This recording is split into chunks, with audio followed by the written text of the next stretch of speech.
dakika dene. Bir dakika dene. Koltuğum. Bir dakika konuşma. Eşit koltuğunu almaya çalışma.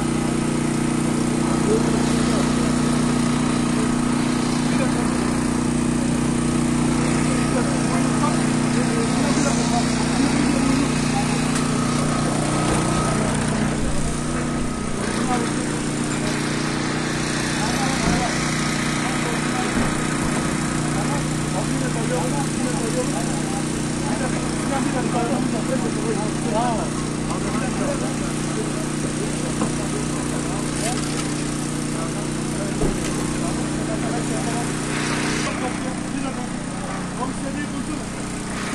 Seviye. Bir de sen ayakta tutun. Tamam. Ben yanında. Yanlardan mı?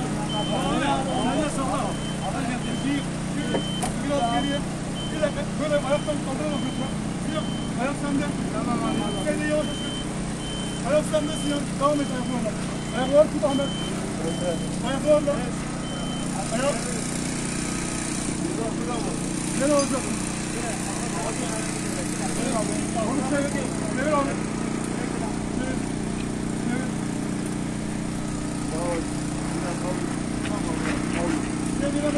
Yalla.